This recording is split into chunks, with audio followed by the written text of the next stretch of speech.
Ингээд яриад байвал бид нэг судалгааны ажилд мөр өргөн цар ураад хийгдсэн. Нэмээд яриад байвал сэдвүүд бол нэлээ их гараад байна. Тэгэхээр та бүхэн бид нар гол энэ хилцүүлгийн зорилго маань бидний энэ тайлангаа ийм маягаар гаргахчвал сөрөг тийм ээ өөр одоо үр дагавар бий болохоор байна уу? Эсвэл та нар энэ дээрээ жоохон нэмээд ийм засчаач гэсэн тийм санал бодол байвал хэлээч гэж та бүхнээс хүсэж байна.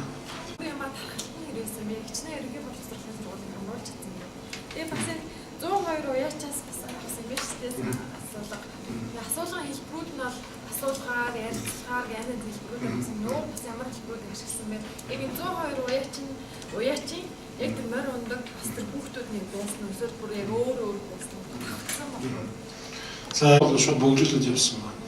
За Болгон аймаг, Төв аймагт бол би өөрөө яг хүүхдүүд эцэг их иргэдтэй энэ ташинд хэлэхэд хүний эрхийн үндэсний комисс аягүй сэтгэл гаргасан энэ дээр. Тэгээ хүний эрхийн үндэсний комиссын салбар нөгөө хариуцсан мэргэжилтүүд байдаг юм билээ. Тэгээд тэнд Болгонд бол бүр ингээд нэг юм хүүхдүүдийн сургуулийн заал байдаг шүү дээ. Тэр заалаар дүүрэн хүүхдүүд унаач хүүхдүүд л ирнэ шүү гэсэн чинь тэр дандаа унаач хүүхдүүд гээд маш олон хүүхд ирсэн. Тэгээд бид эднээс хүүхдийн эрх нь ийм байдаг шүү. Та нарын судалгаагаа ингэж бүглөөрөө эний чи ийм учраас бити яараарай ингээд тийм ээ. Ингээ манайхнаас бас ажилтнууд тавьсан. За Төв аймагт бол Төв аймагт ийм соёлын төв байдаг юм билээ. Төв аймгийн соёлын төвд бас унаач хүүхдүүд 2-3 сургуулиас ирсэн. За зөвхөн аймаг гэдэг гийн төвөөр бид нар бас яваагүй. Өөрийн хамрын уралдаанд хүүхдийн эрх гэсэн ерөнхийдөө хүүхдийн эрх талаас нь хийсэн судалгаа байна. Тэгэхээр судалгааны баг хүүхдийн эрхийг хамгаалдаг байгууллагын төлөө нийгмийн ажилтнууд ч юм уу нэгд үйлдвэрийнхэн хүүхдийн эрхийг хамгаалдаг оролцооны байгууллага. Би бас нэг юм хэлчихье та. Хүүхдийн төлөө үндэсний газар айгүй хангалтгүй дэмжсэн шүү. Амар. Та нар бүр үнэндээ нэг юу яагаагүй шүү. Нэг одоо юу гэдэг гомдлоо хэлчихье. Ямар учиртай энэ төр дарах чинь бид тэр дарах тий дарамаар ямар хүн байна тэрийг сайн хэлээр би мэдэхгүй юм. За үеийнгийн хүүхдүүдээс бол бид нар бол энэ судалгаан дээр за ийм асуулт тавиул яах вэ? Ийм асуулт тавих гэдэг нь социолог асууж авсан социологч нар өөрсдөө судалгаа ингэ гаргачихдаг юм билээ. А яг хүүхдээр нь бид нар явуулсан судалгаа хэл гэсэн тийм юу хэрэг тийм арга бол байгаагүй. А яг л өөрсдөө тэгэхээр энэ дээр бас магадгүй энэ аюул бодмоор юм байна дараагийн хэвцтэй. Одоо нэг багш шиг өөр чи за миний дүү наадахаа бүгэлгээд тахлаа нөгөө хүүхд ямар хөө байдлаар бүгэлэх вэ? Найзуудтайгаа сууж агаад юм уу тийм ээ арай нэг 12 3-тай биш юм аа хэд 15 6-тай нэг их чинь за миний дүү энийг ингээ бүглээрээ гэдэг явал бас сэтгэхгүй ямар байх вэ? Тэрийг бас бодолцсон юм байна. Тэр нь судалгаа хийх бүгд судалгаа хийх. Аа тий. За. Судалгааны асуудал дотор чинь эцэг эхчүүдээс багшнараас хүүхдүүдээс ер нь өөрийнх нь энэ морь унж байгаа нь одоо хүүхдийн хөдөлгөөр гэдгийг хүлээн зөвшөөрж байгаа эцэг их юм уу тий багш нар юм уу энэ одоо энэ юу сонсох тийм асуудал одоо байсан уу одоо түрүүний миний ойлгож байгаа бид яг миний хөдөлмөр гэж үзэх үгүй юу гэдэг чинь бас олон нийтийн хувьд бас нэлээд асуудалтай байгаа дэж тий зарим нь бол уламжлалаа энэ манай хөдөлмөр гэхээд байгаа юм байхгүй эсвэл хобби энэ үгүй дуртай байна өөрөө багш хичээл дугуйланд явж байгаа юм шиг тайлбарлах гэдэг шүү дээ. Тэгэхээр энийг бас одоо хүүхдээ аваачаад оронд нь мөнгө авч байгаа хүн энийг хөдөлмөр гэж үзэж гэнэ үгүй юу гэдгийг одоо иргэдээс олон нийтээс тэр энэ уралдаанд оролцогчдоос одоо гаргаж ирэх юм байсан уу юм судалгааны явцад. Ер нь одоо яг зөв асуулт асууж байна. Ерөөсөө бид нар анхны зорилго бол хөдөлмөр муу юм уугүй юу гэдэг асуудал байна. Хөдөлмөрлөх харилцаа үүсч чинь үгүй юу гэдэг асуудал ярьж байна. Тэгэхээр нөгөө энийг бол нөгөө тайлбарлах гэж өөрөө эрх зүйн ойлголт болчихоор иргэн юм уу эцэг их өөрөө яг тэрийг мэдэхгүй байгаа байхгүй. Нөгөө хөдөлмөр гэж юу юм бэ гэвэл хөдөлмөр гэхэлэр мэдээ зүгээр хөдлөөд юм уу игээд энийг хөдөлмөр гэж бодоод бид нар л эрх зүйн ойлголт талаас нь харсан учраас нэг л юм тодорхой болсон эндээс. Аав өөрийнхөө сонирхлоор гэртээ морь унж байгаа хүүхд тийм ээ тэр нөгөө сэтгэл зүйчин тэр авсан судалгаатай тайлбарласан шүү дээ. Тэгэхээр энэ бол шууд хөдөлмөрлөх харилцаа үүсэхгүй байна гэж бодож байна. Эрх зүйн харилцааны хувьд. А тэр айлд очоод хөдөөнөөс ирээд мөнгө аваад мөнгөний нээж аав зарцуулаад байна гэдэг чинь энд бол шууд хөдөлмөрлөх харилцаа үүсэж байна. Тэгэхээр энэ бол шууд тодорхой болсон тийм. А яг их зүйн утгаар нь асуухлаар бол иргэн хүүхэд хоёр хөдөлмөр гэдгийг бол яг юу вэ гэдгийг бас мэдэхгүй л байна. За. Дараа нь Жацгүй надад нэг эхлээд илтгэсэн юм ихтэйгээс тэр уяачин гэрт байгаад байна гэдэг нь шүү дээ. Уяачд бол гэртээ байлгадаг гэдэг байгаа. Тэр чинь яг гэрний юм уу нөгөө морины галлыг хэлээд байгаа юм уу? Тэр ялгаа гарсан уу нэгдүгээр нь. Хоёрдугаарт нь ерөнхийдөө тэр илтгэл тавьсан хүнээс за хэн ч хариулж болно л доо. Энэ гэрээний асуудлыг хүүхдүүд ер нь хэрэг хөндөж байгаа юм. Эцэг эхчүүд бас мэдчихэв нэ гэрээ байна уу хилцэл байна уу? Амаг хилцэл байгаад байна уу? Уяачд хүүхдтэй. Тэгээд энэ одоо яг сая таны хэлсэн тэр нөгөө гэрээ хилцлийн ард юм одоо үн хөсөөр тохироод морь унж байгаа энэ хүүхдүүдийг мүлжлийн хэлбэр гэж үзэх тэгж дүгнж болох уу? Хөдөлмөрийн мүлжлийн шинжтэй хөдөлмөр байна юм. Энэ бол төвчгүй хэлбэр мөн. Тийм учраас өвлийн буюу энэ хавар цэгийн морин уралдаанд хүүхдийг ер нь бүрэн оролцуулахыг бүрэн хориглох эсвэл насыг хязгаарлах тийм тэрийг бол бид наривчилж чаддаг. Мэдээж Улаанбаатарт гэртээ хөдөөнд гэртээ бүр том уяач нь Улаанбаатарт амьдардаг юм эсвэл өөр гэрт амьдардаг. Тэгээд туслах уяачтайгаа амьдарч байгаа. Тэгэхээр гэр гэдэг ойлголтыг бол бид нэгдсэн байдлаар авч үзээд гэр гэдэг нь асуулт асуусан. Тийм. Бичгийн хэлбэрээр хилцүүлсэн тийм хүүхдүүд бол тийм юм тохиол байхгүй байна. Бичгийн хэлбэрээр гэрээ хийгээд за ийм бүслэх гэрээ хийлээ шүү.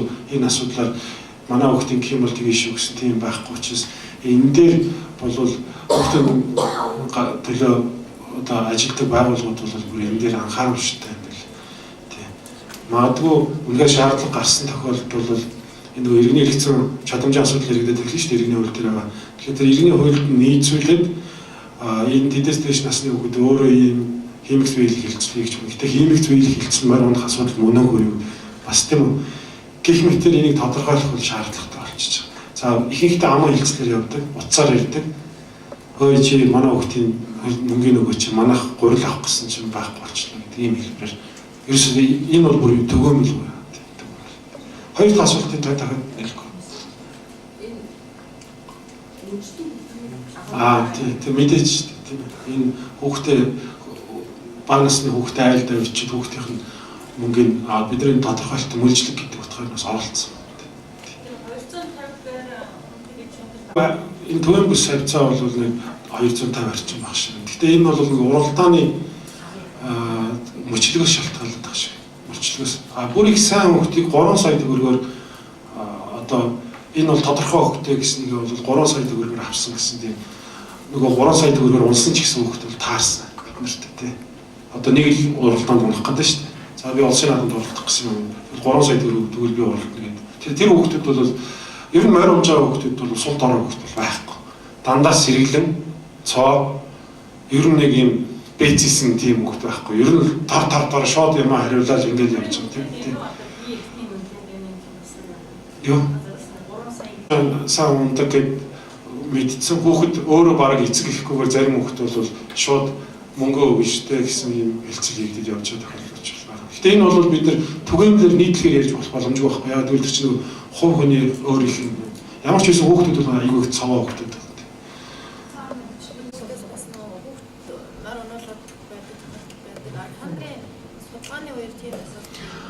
Бид бол яг хатгахтай сургууль дээр сурлаж байсан.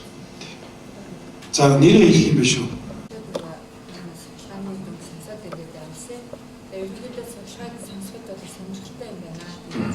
Ерөнхийдөө нийтэд нь ингээд үнэт үзмээр бол уучлаарай асуулт байхгүй зүгээр санаагаа хэлчихье. Нийт одоогийн яг байгаа байдал бол ингээд яг дүр зураг нь бол нүдэнд бол буудлал бол одоо харагдаж байна гэж дүгнж болохоор байна. Тэгээд зүгээр гонконгод жишээлх юм бол нөгөө морин спортын гол зорилго нь бид нар хаврын уралдааныг тодорхойлсон. Тэгэхээр та бүхэн цаашдаа тэр улсын хурлын гишүүд хууль тогтоогч нарт хэлэхдээ ер нь энэ болвол ингээд нийтлэхээр явсан юм биш шүү гэдгийг бүр маш сайн хэлээд. Тэгэхгүй бол зуны уралдаан руу ороод ирэх юм бол бид нар өөрсдөө бүр жинкнээсээ эсэргүүцээд энд явна гэдгийг бас хэлж байна. Зуны уралдаанд бол энэ нөлөөлж болохгүй. Тэр Гонконгийн энэ спорт юуны юм дээр бид нар бас тэр хойш за би наадмын тансаад ингээд хуулийн фирмийн захираас ган хэлэх гэж юм байна. За ингээд өнөөдрийн хилцүүлэгт урьж оролцуулсан холбооныхондоо бас талархлаа илэрхийлье. Би бол энэ өнөөдрийн хилцүүлэгт 2 өөр байр суурьнаас оролцоод байгаа. Яагаад ингэж хийж байгаа гэхээр зэрэг нэгдүгээр би одоо хуулийн зөвлөгөө өгдөг, хуулийн байгууллага Хүмүүсийн гэрээ байгуулад явах хэвээр хэсэгтэр бол бид нэг юм хэлж байгаа шүү. Тэр төвшин хэлбэр гэдгийг бол Монгол Улсын засгийн газар өөрөө 2011 оныхоо тогтоолоор төвшин хөдөлмөрийн жагсаалтад яг оруулаагүй нэг тийм стандарт гарах ёстой гэдээ өөрөө оруулсан байхгүй юм байна доктор. Энэ нь бол конвенцийн дагуу хийж байгаа асуудал гэж ойлгосон. За шууд нөгөө хөдөөнөөс авчиж 3-4 сараар нь айлд унуулад тийм ээ айлд мөр унуулад тэгээд ингэ хайчиж байгаа бол энэ бол хөдөлмөрийн мөлжлөг гэдэг талаас нь бид бичиж байгаа. Хөдөлмөрийн мөлжлөг. Төвчшгүй хөдөлмөр муу юм бол энэнийг оруулах ёстой биш юм бол яагаад гэдгийг оруулах ёстой гэдгийг бол засгийн газар өөрөө шийдэх ёстой. Тэгэхээр төвчшгүй хөдөлмөрт бол оруулахгүй байх энэ хаврын уралдаан дээр ингэ айлд явж байгаа бол ингэнэ гэдэг бүр нөхцлүүдийн хуульд нэг нөхцөл байдаг шүү дээ. Тийм хүүхдийн тийм хөдөлмөрийн нэ гэдгийг тусдан заагаад өгч болно гэж. За дараагийн нэг асуудал нь бол энэ бүх уяач нарын тухай асуудал биш ээ. Энэ бүх уяач нар. Мэдээж уяач нар хүүхдийг гэмтээч, мөртөөч гэдээ явуулаад байгаа юм биш. Энд нэг хэсэг бөө юмны хажууд нэг сөрөг, нэг цөөхөн хэсэг юм яваад байгаа байхгүй. Энийг бол уяачны холбооч зохицуулж чадахгүй. Монголын морин спорт уяачны холбоо үйл ажиллагаа явуулаад байгаа хэрнээ энэ ч бүх хүнийг хянах ямар ч боломж байхгүй шүү дээ. Тэгэхээр тийм сөрөг бас үр дагаврууд гаргадаг хүмүүс бас байхыг үгүйсэхгүй гэдгийг л хэлмээр. За хүүхд бол мэдээж хүүхд шүү дээ тийм ээ. Аханд унцхалтайг ятгалханд ороод унцч болно. Тэгээд нөгөө ээж аваадаа амлалт аваад ирсэн 250 мянган төгрөг өгнө гэд тэг хэлсэн. Тэр цаана хүн байгаа гэдэг үднээс би энэ унах ёстой юм байна гэж ингээд мохроор ойлгоод явчихж байгаа. Тийм их асуудал гарах. За мэдээж уяач нарыг бол гэмт хэрэгтэй юм уу эсвэл одоо ёс зүйн улсуудаа гэж шууд ингэж тулгаж ил зүйлийг явуулчихвал нэг ч юм дуурахгүй. Тэрийг бол маш ойлгоо. Энэ бол тусдаа асуудал байна. Бас төлөвлөж ирж байгаа. Гэрүүлийн асуудал хүүхэд гэрүүлийн асуудал хариуцсан эцсийн дарга эрдэнэ засаг юм байна. Тэгэхээр бид нар энэ өнөөдөр яг энийг хийж байгаа хүмүүс түүний өмнө талархаж байгаа илэрхийлмээр байна. Учир нь түрүү өмнө дурдаад өнгөрсөн энийг одоо зохион байгуулагчид маань тусдаа яриад ирсэн энийг цагдаагийн байгууллага, хүүхдийн байгууллагууд, хүүхдийн эрхийн байгууллагууд те ингээд ер нь бас хуулийн байгууллагууд энийг хөндөд ингээд яриад ингэдсэн энийг яг нэгтгэл бацаад энийг асуудал болгоод яг ингээд шийдэх төвшөнд ч юм уу шийдвэр гаргах төвшөнд хүрэх зорилгоор энийг зохион байгуулж байгаа юуны өмнө та бүхэн талархаж байна. За хоёрдугаар гэх юм бол яг цагдаагийн байгууллагаас ямар байр суурьтай байдаг юм бэ гэх юм бол түрүүний нөгөө ялгаж салгаж ойлгоё гэдгийг нь зөв байгаа. Энэ зуны уралдаан уламжлалд өв соёлоо бид нар ороогүй. Энэ хаврын уралдааныг бид нар бол яг гоо зүгээр энэ эсрэгүүцдэг. Ер нь бол яагаад ингэж хийж байгаа юм бэ гэх юм бол нөгөө байгаль цаг уурын энэ байдал одоо юу гэдэг түрүү 5 сар гэдэг байгаа их чухлалтай одоо газар зөөлрөд үүсдэг тийм үү. Тэгвэл одоо энэ засгийн газрын шийдвэрээр ч юм уу хин нэгэн одоо энэ компаниудын ивент тэтгэлгээр ингээд яг өвлийн хүүтний үйлрэл 2 сард ч юм уу энэ нөгөө цагаан сартай холбогдуулаад зохион байгуулагдаад байдаг энэ уралдаанд манайхан одоо шүмжлэлтэй ханддаг юм. Яг гэх юм бол нөгөө тэр цаг уурын хатуу ширүүгээр амьсгал тэр морь бол адуус шүү дээ. Тэгээ хэдэн насны хүүхэд байгааг та бүхэн сая тоо баримтаас харсан. Тэгээ тэр хүүхэд тэр нөгөө хатуу энэ газар дээр явж байгаа морийг одоо нөгөө удирдах юу гэдгийг тэрийг өөртөө одоо нөгөө удирдлагандаа аавна гэдэг бол хэцүү. Энэ бол бүх судалгаа янз бүрийн юм гарсан байдаг юм билээ. Тэгэхээр энэ дээр ямар байр суурьтай нүг бол энэ хаврын уралдаан бол ер нь бол хүүхдэд хамгийн хэрэгсэл учруулдаг морь унж байгаа хүүхдүүд. За тэгээд насмаас бүх тоо баримтууд гарсан. Би нэг тоо дурдмааргүй байна. Энд нэг зүйлийг зүгээр та бүхэнд мэдээлэл олгоод хэлэхэд яг ингээд нөгөө хурдан морины уралдаанаар хүүхэд гимжсэн бэрцсэн асуудлууд энэ тоон дээр гараад ял та сая. Гэтэл нөгөөх маань яг цагдаагийн байгууллага цаашаага бүртгэгдээд явхаар нөгөө удаандаа илэрч гарч ирдэг тэр гимтлүүд өөрөө яг энэ хурдан морины уралдаантай ялангуяа хаврын уралдаантай ингэж гарч ирдэг байхгүй юу. Тэгэхээр тухайн уралдааны үед гимжсэн бэрцсэн хүүхэд одоо гимтэл бэрцэл гайгүй ингээд сая баалмууд аваад ярьж л та. Энэгээр бол шууд ингээд гимтэл бэрцэл гайгүй энэ уралдаан сайхан боллоо гэж гүнж болохгүй байхгүй юу. Тэр чинь өөрөө яваад нөгөө гимтэл хүндэрдэг ч юм уу те ард янз бүрийн гимтэл бэрцүүд байсаар агаад энэ хүүхдээ амь насанд эрсдэл учруулах нөхцөл байдал бол айгүй хэмж байдаг. Би болдог байхгүй юу. Тийм учраас энэ хаврын уралдааны ер нь бол одоо болохгүй болиулах талаас нь бол илүү бид нар байр суурь илэрхийлж байгаа. Ийм байдлууд ер нь бол гарч ирдэг.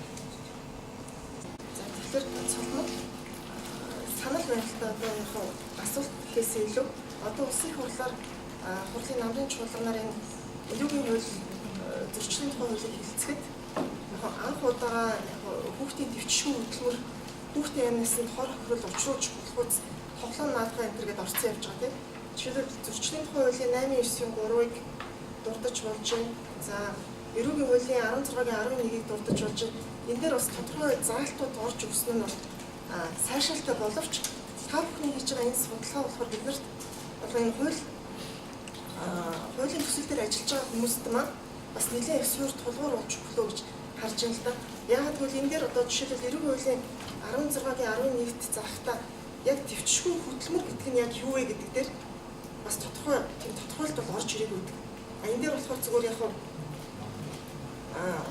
судалгаанаас маань хүүхдийн одоо хавар цагийн гэж байгаа хүүхдийн энэ хурдан орны унаач хүүхдийн асуудал маань өөрөө энэ хөтөлмөр маань өөрөө яг төвчшгүй хөтөлмөр гэдэг гараад ирэх юм бол яалтчгүй бид нар эрүүгийн хуулийн энэ заалт бол яг унаач хүүхдийн орчинд хурдан орны уралдааны орчинд хэрэгч бүрэн бололцоотой болж ирнэ гэж харж байна л да.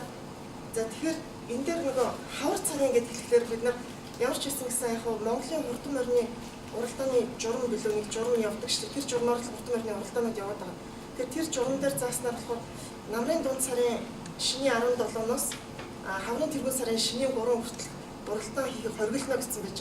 Тэр хаврын тэргуун сарын шиний 3 гэдгээс аваад шиний 3 гэдэг чинь одоо бид нар одоо олон улсын байгууллагын зүгээс гаргаад бол энэ яалтчгүй өвлийн уралдаан.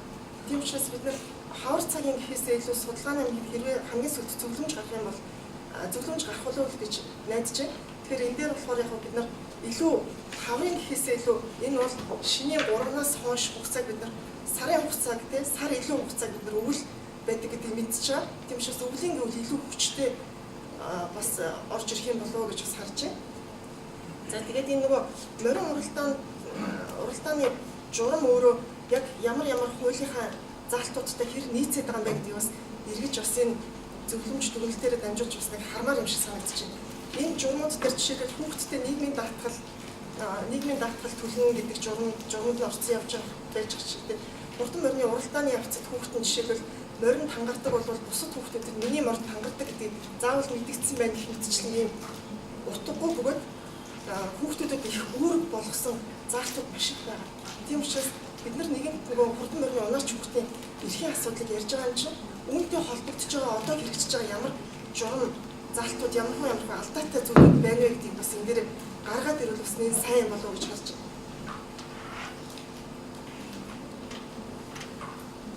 За нэг бид нар хийгээд бүх юмыг нь өөрчлөх бидний бас цаг болгож үрдэггүй байна.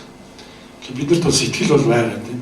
Хэрвээ дэмжиж энийг ингээд ингэ цаг цаваа гаргаач, энэ дээр нэг суугаач гэдэг юм бол биднэрт их боловсруулч юм бол би гэдэг олон улсын байгууллагад хэлчихье.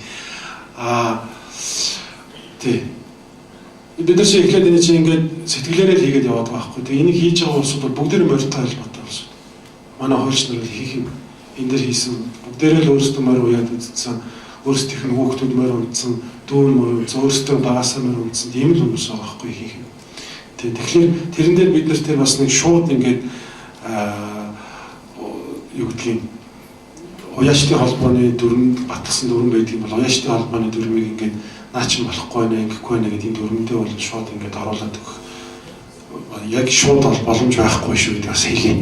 Эрх зүйчийн хувьд бол тэгээ хуульчдын хувьд бол энэ зөвлөмжч өөрөө ийм юм очиртай ийм боломж байна гэдгийг бол мэдээж ерөнхийд нь тусгаад тохиолохоос биш бид бүх хүчээр юмтыг нь гаргаж өгөөд бүх юмрыг нь гаргаж өгөөд ингээ хийх юм бол маш их цаг хугацаа авна гэдэг.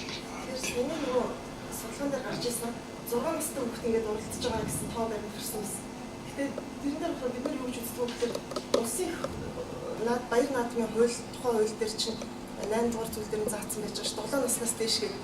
Тэгэхээр тэр чинь болохоор зөвхөн зуны уралдаанд хэрэгжээд одоо энэ хаврын гэж байгаа энэ уралдаанууд чинь хамаагүй явж байгаа байхгүй. Тэгээ энэ зөвлөмж байгаа. Яг энэ улсын баяр наадмын тухайн хууль нь бас нэг өөрчлөлт оруулах тийм зөвлөмж байна. Үндэсний баяр наадмын тухайн хуулинд бол өөрчлөлт оруулах шаардлага байхгүй. 7 нас гэдэг нь тийм чинь ингэ явж байхад тэрнийг шилжиж байгаа засгийн газрын тогтоол нь өөрөө хууль бас болчихж байгаа байхгүй. Хаврын уралдаан зохион байгуулалтын засгийн газрын тогтоолоор үндэсний баяр наадмын тухайн хуулийг үндэслэж байна гэдэг бол энэ өөрөө хуулиар мэдэхгүй нэ гэсэн байна. Яг тэгвэл тэр чинь 7 сарын 10, 11, 12-ны тухай хуулийг тэнд ишлээд 7 настай хүүхэд хавар уулдаж болно гэдэг ойлголт төрүүлж байгаа нь өөрөө энэ үндсэн үзэрсэн шууд хууль зөрчсөн. Хууль зүйн техник зөрчсөн асуудал. Үйл хаврын гэдэг дээр бол бид маш их ярилцсан. Анх нэр томьёон дээр бол энэ нэг хоёр удаа ярилцсан байхгүй. Тэгэхээр бид нар өвлөх гэх үү, хаврах гэх үү гэж ярьж байгаа. За ерөөсөө тогтцсон нэр байгаа юм байна. Тэгээд ер нь юу хаврах гэх гэхдээ өдөртөмжтэй бол бид нар бас нөгөө судалгаан дээр бол заавал дурдж байгаа нэг асуудал нь юу вэ гэхээр шинийн 3-нд оролдохын тулд морины ажлыг 14-өөс 20 хоногийн өмнө хийж байгаа байхгүй. Тэгэхээр энэ бол 1 сарын дундуураас за тухайн энэ цагаан сар юу болох нь мэдэхгүй. Ямар ч үсэн эдэр 9-ийн хүүтнээс эхлээд морины ажил хийгдэл хүүхэд оролдож явсараа л морин жавхрал орж ирж байгаа хугацаа нь 2 сарын 3 одоо юу шинийн 3 болчихж байгаа байхгүй тийм. Тэгэхээр энийг бол бид нар дурдсан байгаа тийм. Ерөнхийдөө бол нөгөө энэ тайлангийн дэлгэрэнгүй бол орсон учраас ерөнхийдөө нэлээд мэдээлэл сайтай байгаа. Энэ юуг нь харахад хураангуй тайлан харахад бас нэг өөрөөр хийсэн юмнуудыг эцсийнхаа тайлан дээр анхаараарай гэж хэлмээр байна. Жишээлбэл энэ мэдээж хаврын хурдан морины уралдаанд оролцож байгаа хүүхдийн сурч уламжлах эрхийн асуудлыг бол нэлээд их яригдсан хоцрогдлын асуудал, завсарлалтын асуудал. Тэгээ энэ дээр жишээлбэл урт хугацаагаар хичээлээс шүлээ авч тасалж байгаа гэдэг дээр урт хугацаа гэдэг нь яг ямар хугацаа юм? Яагаад гэвэл эний чинь зүгээр мэрэгжлийн бус хүмүүс юм уу одоо тэр их хурл дээр очиод энэний үр дүнгийн гишүүд харах юм бол урт хугацаа гэдгийг яг морь үйдэг тэр морьтой ойр хүмүүс нь бол ойлгох бах тийм. Яг ямар хугацаагаар хүүхдийн хичээл сургуулийн тасалдчаад энэ чинь асуудал болоод байгаа юм бэ гэдгийг бас шууд харах тэр боломж нь байхгүй. Тэр нөгөө морины ажлыг хийгээд байгаа бүхэл нэг тодорхой хугацааны процессын юм л яригадаад авчихна юм л доо. Тэгэхээр яг энийг ер нь бол яг энэтэй жишээ олгоод хэлэхэд бусад энэ нөгөө бөөрөөр хийсэн дүгнэлтүүдийг яг шууд болгомоор байна. Энд төр төсний түүхэн уламжлал мөн эсэх гэдэг дээр дүгнэлтэн дээр одоо хөдөлмөрийн дэвшгүй хүн хөдөлмөрийн шинжийг агуулгах хандлагатай байна. Хандлагатай байна гэдэг нь юу гэж байгаа юм бэ? Тийм. Энэ бас нэг юм бүрхий дүгнэлтүүдийг бол яг шууд үнээр энэ бол нотлохоо юм бол нотлохоо энийг шууд хэлэх хэрэгтэй. Энэ ийм санал байна. Юуны хувьд бол асуултны хувьд бол одоо энэ төр төсний түүхэн уламжлал мөн үү биш үү гэдэг дээр 1803-аас 1920 оны одоо дансыг шүүсэн 381 данс шүүсэн гэдэг чинь яг хизээнээс эхлээд хаврын уралдааныг одоо зохион байгуулад эхэлсэн юм бэ.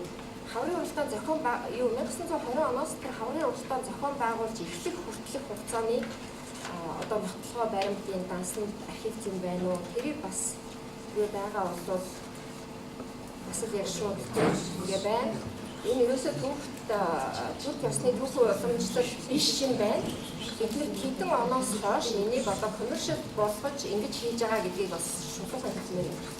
Асуудлыг тухайн нутаг дэвсгэр дээр одоо өөрөө ноён хошоо гэдэг засаг захиргааны бидний хуулийн хэлээр яриад байгаа юм л да.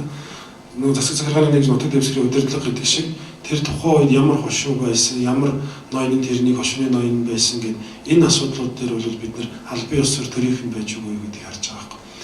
Тэгэхээр тийм цуваа гэж гэдэг бол хошууны ноён зохион байгуулсан. Тийм ээ? Ийм тань шиг наадам болж байгаа гэх юм бол тэр ямар аймгийнхан тань шиг болдгийг тэр аймгийн гэсэн. Энэ зүйлийг бол бид нар үндсэн хууль заасан тэр төсний түүхэн уламжлал гэдэг утгаар нь хууль зүйн хувьд аваад үздэг. Түүнээс биш нөгөө цагаан сарын дараа морио сойгоод 2-3 хоног морио сойгоод хооронд айл хооронд оролддог. Энийг үүдэн хаалга гэдэг юм байна. Тэгэхээр үүдэн хаалгын хооронд оролдно гэдэг бол нэг 500 магадгүй тэр хүмүүсийн хоёр тохироо тийм ээ. Тэгэхээр ямар ч байсан нэг настай хүнийдээ залгч дараагийн настай хүнийхээ хооронд явахдаа сойс мориороо оролдоод тэр уралдахдаа бол одоо хурганы арьс арчим бооцоо тавьчихдаг. Ийм соёл уламжлал бол манай байсан түгээмэл байсан. Түгээмэл байсан. За Сүхбаатар аймагт явж байхад бол 80-90 орчим насны өндөр настай улсуудтай уулзаад тэр бол Монголын морин спорт гэдэг юм Монголын уралдааны тэр цөм байхгүй юу? Сүхбаатар аймаг бол яг энэ цөм газараас хүмүүсээс настай хүмүүсээс асуухад бол багт уралдаж байсан гэж. Тэгэхдээ ийм их хэмжээ ийм олуулаа биш нөгөө ноёдууд баядууд гэдэг юм уу, хөрөнгөтэй улсад хоорондоо бооцоод тавиад тэгээ хүүхдүүд орлож исэн чинь би бол унж исэн гэдгийг бол хэлж байгаа. Тэгэхээр энийг бол төр ёсны түүхэн уламжлал болон ахуйн төвшнө гэж хоёр хувааж ярихаас аргагүй болчих. Тэгэхээр төр ёсны түүхэн уламжлалын хувьд бол бид нэр энэ үндэсний өв соёл нь бол яг ингэж байж гэдэг нотлогоо бол яг над улсын хугацаанд бол бид нар нотлогдож чадаагүй. Харин ахуйн төвшний тийм нөгөө жижиг уралдаанууд бол байсан гэдэг бол үгүйсэх ямар ч боломж байхгүй. Тэгэхээр тэнд бол уралдаанууд зохион байгуулж байжээ. Тийм зохион юмнууд байсан байна гэдэг нь бол нотлогдож байгаа маа. За 1900 энэ бол газраас өөр юм билээ. Газраас өөр. Сүхбаатар аймгийн сумуудаас шалтгаалаад бол зарим сум нь бол зөвхөн хавчиг насны мөр оролдуулдаг ч юм уу. Зарим сум зарим нь бол зүгээр дээд 3 насаа оролдуулдаг ч юм уу тийм байсан. За булган интерл руу яваад эхлэхээр тэр нөгөө хойшоо хангаа бүс рүү яваад эхлэхээр нөгөө цас их ордог учраас бас дээрээс маш гүйтэн болдог байсан учраас морь оролдох тийм боломж байхгүйсэн. Бидний баг байхад маш их гүйтэн болдог байсан. Тэгээ одоо нөгөө үзүүрсгэндээ одоо юу хурган дээл гэж одоо нөгөө хоньны арьсан дээл үзүүрсгэн гэдэг тийм дээл ч одоо өмсдөг хүн байхгүй болчихсон. 80-аад оноос хойш бол энэ багасцсан. Тэгэхээр тэр хүүтэнд бол бид нар ямар ч уралдах боломж байгаагүй. Харин 80-аад оноос хойш бол мэрсэр уралдаад эхэлсэн гэж хэлж байгаа. За зохион байгуулалтын хувьд бол социализмын үед бол Майн баярын уралдаан гэж бол хаасаг болж ирсэн юм бэл 5 сард. Майн баярын уралдаан гэдэг бол яг зохиодог, тэндээ морьтой бэлддэг. Гэхдээ тэр нь бол яг одоогийн шиг нэг олныг хамарсан тийм биш. Малчтын өрөөнд бол явж ирсэн юм бэл. Тийм хандлагатай байна гэдэг юм тэр зүйл дээр бол бид нар тэрнийг бас тайлбарлаж бичиж. Ягаад гэвэл нөгөө нэг төвчгөн хөдөлмөрийн жагсаалтыг бол засгийн газраар батлах хэрэгтэй. Тэгэхээр бид нар төвчгөн хөдөлмөр тийм байна гэдгийг бид нар шууд өөрсдөө хэлээд наач төвчгөн хөдөлмөр мөнчтэй биш té гэж ярих үгүй гэдэг дээр бас нэг бодол бас эргэлзээ байгаад байгаа учраас тийм хандлагатай гэж хэлээд байна. Тэгэхээр судлаачийн хувьд бол ийм нөхцөл бий болж шүү. Та нар энийг анхаараарай гэдгийг төрд бол хэлээд өгч боломжтой. За өөр тийм борыг хийсэн юмнууд байвал тэрнийг дахиж хараад яагаад ийм үндэслэл гаргасан бэ гэдгийг тодорхойлно. Наран цэцрал гэдэг юм аа. Би энэ хан удирдлагын 59 төрсөн үлзий торгуулын нийгмийн ажилтан байгаамаа. Тэгээд өнөөдрийн арга хэмжээнд урьж оролцуулсан бас талархаж байна. Тэгээд яг та бүхний хийсэн ажил бол их маш сайн ажил болжээ гэж хувийн зүгээс үнэлье. Бид унаач хүүхд морины асуудал, хаврын хурдан морины уралдааны асуудал гээд аль ч салбарт энийг хөндөөгүй хүмүүс байхгүй. Хүүхдийн эрхийг хамгаалсан байгууллагууд, ажилтнууд, сэтгүүлчид, телевизгээд яг ингэж нэгдэж байгаа нь бол анхдагч болж байна гэж би хувьд өмнөж байгаа учраас та бүхэн талархаж байгаа юм. За энэ хаврын бүсийн уралдаанууд, хаврын уралдаан гэж ярьж байгаа асуудал маань цаг хугацааны хувьд бол байсаар ирсэн байх л да. Би одоо хүүхэд байхаа мэдхий. Би 1990 онд 4-р ангийн сурагч байх үедээ би хурганы арсны уралдаанд морь унаа төрүүлжсэн удаа байна. Би Хонт аймгийн 1000 сум төрж өссөн юм л дээ. Тэр сумда. Өнөөдөр бол энд нийгмийн ажилтан гэдэг ажил хийж эрхэлж байгаа хувьд энэ унаач хүүхдийн асуудал тэр дундаа энэ үлзий торол одоо Монгол орны өнцөг булангүрээс ирсэн уяачд байгаа, хурднууд нь байгаа, хүүхдүүд нь бас цугсан байна. Тэр дунд ороод ажиллаж байгаа хувьцал яг юу бодож байна вэ гэхээр энэ хаврын уралдааны асуудал. Хаврын уралдаан хэрвээ байх ёстой нь үгүй юм уу? Хэрвээ байвал цаг хугацааны асуудал гарч ирж байна. Хэдэн сард уралдуул болох юм бэ? Тэгвэл уралдаан болох юм бол тэр уралдааныг унах хүүхдийн унаачийн насны онцлог асуудал. Хэдэн настай хүүхд унах нь гол юм бэ? Тэрний дараа уралдаан байгаад уралдах юм бол тэр хүүхд морийг унж байгаа хүүхдүүдийн ахуй хангамжийн асуудал, байр хоолны асуудал, дээр нь асран хамгаалагчийн асуудал гэх олон зүйлүүд гарч ирж байгаа юм л да. Яг амьдрал дээр бол хүүхд айлд байж одоо бидний хэлээр бол 50 хүүхд гэж хэлж байгаа юм л да. Айлд амьдарч морь унж байгаа хүүхдүүдийн ахуй хангамжийн асуудал, нүүр, өнгө төрх, өнгө зүс царайны асуудал, гэртээ байгаад морь унж байгаа хүүхдийн асуудал өдөр шөнөшл ялгаатай байдаг л да. Гэхдээ айлд байгаад морио унаад сайхан хувцлаад цэвэр цэнцгэр байгаад хичээлээ завсардахгүй онц сураад явж байгаа хүүхд ч бас байгаа. Хүүхдээсээ нөгөөдөө бүр тэр асран хамгаалж байгаа нөхдүүдээс шалтгаалж байгаа юм л та. Тэгэхээр энэнийг аль талаас нь бодож үзээд ингэж бацгал асуудал байгаа юм л та. Уралдааны судалгаа байсан. Энэ бол судалгаанд гарч ирэхгүй байх. Ягаад тэгэхээр дээр үед морд хижээдгүй өвлийн хугацаанд морд хижээдгүй байх үед л угаасаа хавар өвл бол уралдах хэцүү. Өөрөөсөө тэр чинь хэрээр явж байгаа амьтад чинь өөрөөсөө арих шондорж байгаа амьтад илүү хүч гаргаж илүү энерги гаргаж уралдах боломж байхгүй. Тийм болохоор тийм судалгаан дээр бол гарч ирэхгүй байх гэж бодож байна. Угаасаа энэ үйл хаврын уралдаан чи яг 2000 оны эхнээс дэлгэрсэн шүү дээ. Мод хижээжүүд эхэлсэн үеэс хэлээс гарч ирсэн зүйл. Тэгээ хоёрдугаар бас энэ хоёр хүүхэд жил бүр хоёр хүүхэд нас барсан байна л да. Тэр судалгаанаас харахад энэ нь болохоор ямар уралдаанаас унд нас барсан бэ гэдгийг судалж үзсэн үү. Яг засгийн газрын тогтоолттой зохион байгуулалт үндэсний наадам дээр бэлтгэл хэмжээ гардаг гэдгийг тусдан судалж үзсэн үү. Миний ойлголтоор бол засгийн газрын тогтоолттой том наадмуудад бол зохион байгуулалт үндэсний наадмуудаас бол тийм асуудал их гараагүй болов гэж яг миний бодлоор харж байгаа. Тийм болохоор энийг бас нэг тусдан судалж үзэх зүйтэй болов.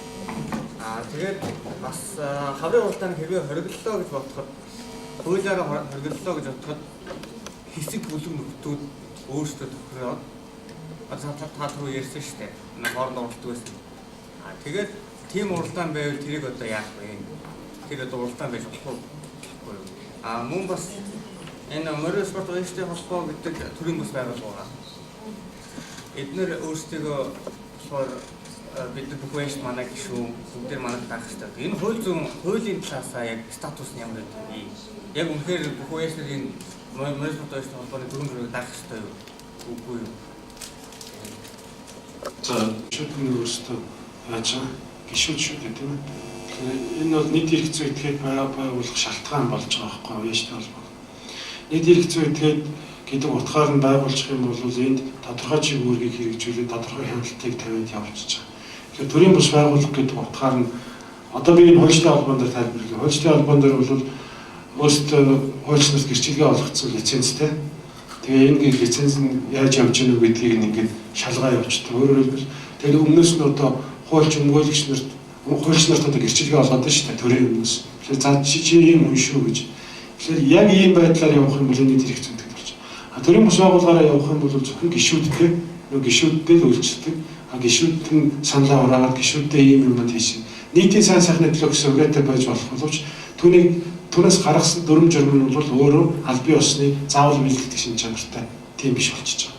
Тэгэхээр бол бүх уяач нар Монгол улсын бүх уяач нар тэнд бүртгэлтэй байж байгаа бүх уяач нарын нэг давс мөрддөг байвал энэ бол нийт бүх уяач нар болж байна гэсэн тийм ээ. Тэгэхээр уяачтай холбоо бол янз бүр өөр 2-3 юм уяачтай холбоо сумын уяачтай холбоо байгаа шүү дээ. Гэхдээ нийтлэг массаараа давс мөрдөж байгаа журм нь бол ямар ч үсэн толгой хамгийн том төрийн бус байгууллага үйл ажиллагааг хүндэтгийг энэс гаргаж байгаа санаачлагыг дэмжиж уралдаан дээр энэ дүрм журмаа баримтлал хийсэн ийм хандлагатай явж байгаа тийм. За дундын гаруй уралдааны тухай болвол яг энэ чинь ийм болчихсон тийм болчихсон гэдэг дээрээс хүүхдийн асарсан шалтгаантай тэр тоон дээр бол бид нар яг энэ том уралдаан дээр болж энэ жижиг уралдаанд болж гэдгийг ялгаж үзээгүй. Зүгээр нийтлэг массаар нь авсан гэмтлийн судалгаа байхгүй. Гэхдээ энэ дээр нь бол тэгж заавал энэ засгийн газрын шийдвэртэй уралдаанаас болоогүй маа энэ болсон юм гэх 100% бол шаардлага байна уу гэдгээс бодож үзсэн. Тэгэхээр энэ бол ийм одоо Монгол улсын үндсэн булан бүрээс ирж байгаа уяач нар Дөнжин гарагт оролцож байгаа. Тийм ээ? Дөнжин гарагийн уралдаанд оролцож. Дөнжин гарагийн уралдаанд уралдахын тулд тэр хүмүүс хэд хоногийн бэлтгэл аль суманд хаана хийвэ гэдэг асуудал гарч байгаа юм. Тэгэхээр магадгүй энэ засгийн газрын шийдвэрээр уралдаж байгаа хүмүүс анхныхаа сунгаанаас эхлээд л ерөөсөө тийм ээ ажил хийж байгаа сунгаанаас эхлээд за энэ манай Дөнжин гарагийн уралдааны одоо юу шүү уяач шүү энэ хүн шүү. За энэ дотроо ирээд энэчнээ байрлаад ингээ уралдаа ингэдэг бол болж байгаа байхгүй. Одоо бүгдийг хянаад байна гэж бид хэлж чадна. Гэтэл хэн чадахгүй учраас хааваа ховдоос ч юм уу дорндоос ч юм уу машина морь ачаад тэр уралдаанд ирэхийн тулд шигшигдэх гээд энэ жижиг уралдаанд явсаар их сунгаа дуусгаад энд ирээд уралдаж байгаа тохиолдолд бол зөвхөн уралдаан гэдэг чинь тэр бид нар өөрсдөө мэдж байгаа шүү дээ. Уралдаан гэдэг чинь хэд хоногийн ажил нэлээ нэг өдрийн ажил биш учраас тэр уралдаан гэдэг ойлголтыг бол бүхлээр нь авч үзэх хэрэгтэй болчихж байгаа. Хэд хоногоос одоо бага сунгаа, дунд сунгаа, их сунгаа гэж байдаг бол тэд нар ч өөрсдөө энэ уралдаан гэдэгт орж байгаа маа гэдэг тийм байдлаар хуульчлах хэрэгтэй болж таарч. Тэгэхээр энэ санааг бас дахиад оруулж биднээс оруулаагүй. За дараагийн нөгөө нэг асуудал нь нөгөө ахуйн чанартай уралдаанууд цаашаа байсаар байх юм биш үү гэсэн асуулт байна тийм ээ. Ахуйн чанартай. За энэ ахуйн чанартай уралдаануудыг бол бид нар хуулиар хариуглаад явах боломж байхгүй. Яг тэгвэл хуулиар хариуглах боломж нь юу вэ гэхээр 5 юм уу 10-аас дээш морь зэрэг уралдвал энэ хуульд хамаарагдана гэсэн ийм байдлаар оруулахгүй бол сургуулиасаа дарж байгаа 5 хүүхэд хоорондоо уралдаад тавихыг бид нар хориглох юм Монголын ахуйн боломж байхгүй байхгүй тийм ээ 5 залуу юм 10 тэгэхээр бид нар энэ тоог бол шинжлэх ухааны бас бодмоор байна. Нэг бөөнөрөө явдаг. Тэгэхээр энийг бид нар ярьсан чинь нэг үг аюу муухай юм хэлсэн. Та нар хавар ийм уралдаанаар тавуулаа аруулаа монгол хүн морьтойгоо явж болохгүй гэдэг чинь үндэсний аюулгүй байдалд нөлөөлнө шүү. Бид нар чинь хоорондоо уулзаж бас ямаа ярьдээ шүү. Өөрөөр хэлбэл тэр чинь нэг дархлаа байдаг шүү дээ үндэсний дархлаа. Тэгэхээр энэ дэр бас болгоомжтой хандмаар байхгүй. Зүгээр уулзаж болно гэхдээ уралдахдаа тэгж болохгүй ингэж болохгүй гэсэн хязгаарлалтууд хийхгүй бол яг уралдаан гэдгийг энэ зохион хамгийн энгийн арга хэлсэн. Тэр энгийн арга нь юу гэхээр наад уралдаанууд чи ихийг шалтгаалж бай шагналах гэж хүмүүс очдөг юм аа. Бай шагналж байгаа.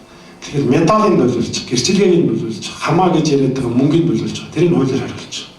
Тэгэх юм бол тэр 5 хүн хоорондоо уралднууд, 6 хүн уралднууд тэр танай чанс, бусдын чанс. Хамгийн гол шатаад байгаа зүйл болохоор би тийм нэгний уралдаанд оролцоод ийм медаль моринд авцсан. Энэ маань айрагдсан гэж үзүүлээд тийм ээ хувийн бахархал төрдөг шүү дээ. Энэ байдлаар нь болоод ирэхээр энэ уралдаан болоод байгаа шүү гэж юм санал хэлж байна. Тэгэхээр тэдэс тэдэн сар медаль өгөхгүй, тэдэс тэдэн сар баярын бичиг өгөхгүй, тэдэс тэдэн сарын уралдаанд мөнгө өгөхгүйгээд явах юм бол ахуйн чанартай уралдаан байсаар л байна. Яг хуучнараа байна гэсэн л тийм боломж өртөж байгаа. Яг сая таны мэдсэн энэ нөгөө тэд төрүүлүүл, 4 төрүүлүүл, 6 төрүүлүүл, 8 төрүүлүүл тэгин ингэр гэсэн юм цолны иргэнбэ дагаад энэ уралдаан орчин болоод байгаа нэгдүгээр. Тэгээд би та бүхний нийт судлаач нөгөө Монголын өмгөөлөгчдийн холбооны Скватер гэж хүмүүлээ. Би одоо андуураг бол тэр хүн хүүхдийн төлөө үндэсний газартай нөгөө хөгцөө сангийн дэмжлэгээр бас яг энэ хурдан морины эргэцэн орчин дээр шинжилгээ хийсэн тайлагныг үүсгэх боломж байгаа юу?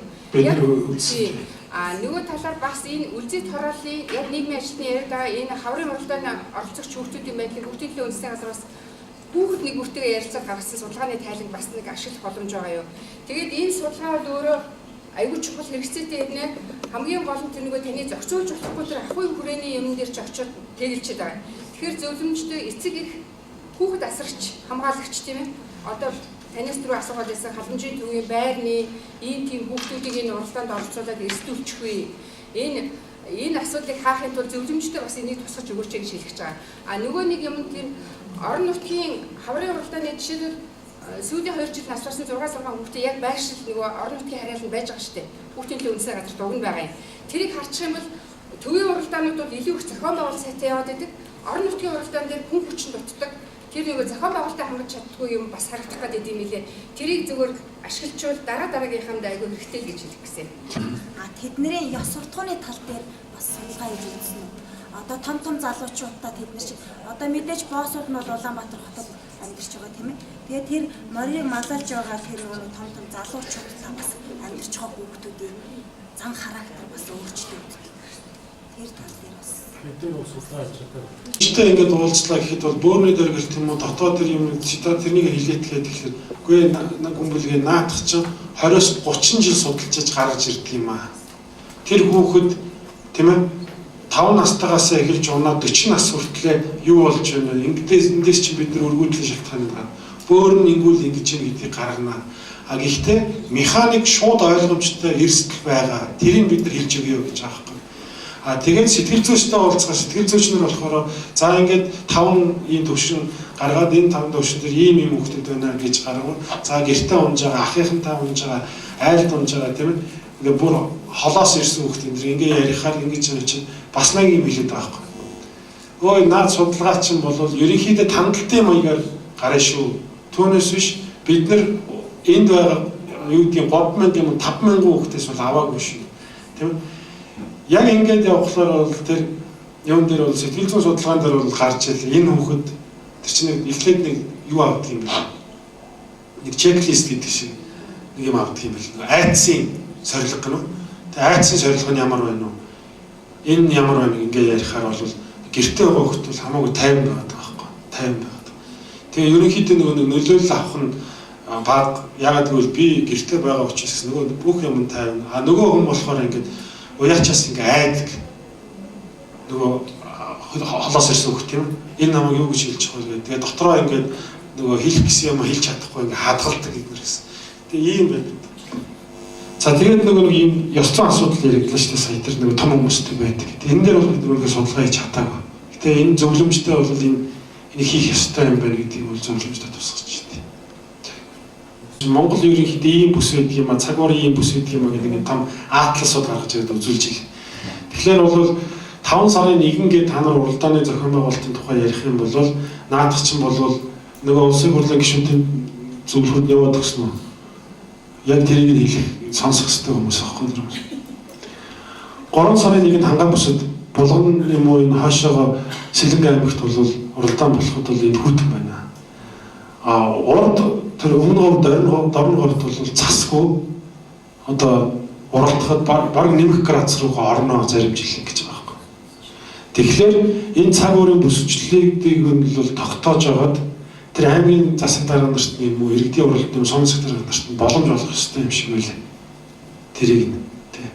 Тэгэхээр энэ чинь нэг цаг уурын бүсчлэлээс гараад их шалтгаалж байгаа юм байл л дээ.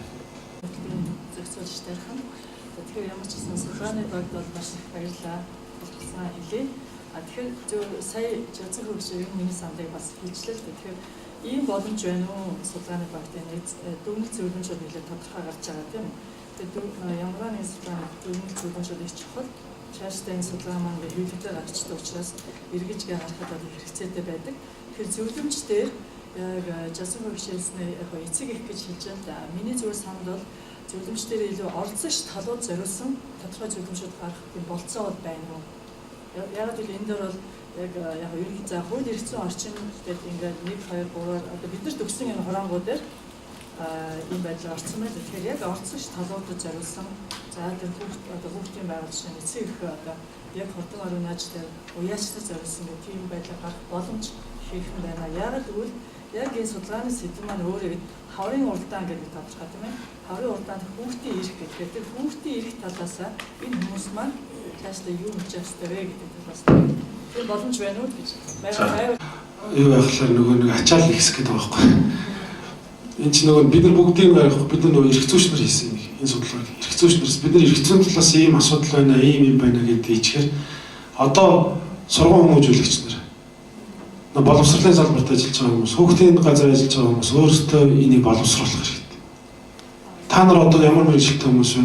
Тэр хүмүүс тусдаа энэ мэргэжлийнхаа дагуу өөрсдөө ийм зөвлөмж гаргаж болох юм байна гэхгүй бол бид нар тэнд очиод сэтгэл зүйчийн өмнөөс ч юм уу сэтгэл зүйн зачлааг мэддэг хүн шиг юм яриад сэтгэл зүйн мэддэг хүн шиг юм яриад байх боломж байхгүй учраас бид нар зүгээр ийм асуудал байна. Энийг ингэ зохицуулах шаардлагатай байна. Уяачны холбоог нийт эрх зүйтэд болгох шаардлагатай байна. Тийм ээ? Замын хөдөлгөөний дөрөнд ийм өөрчлөлт оруулах шаардлагатай байна. Цаг хугацааны хувьд бол ийм байвал зүгээр юм байна.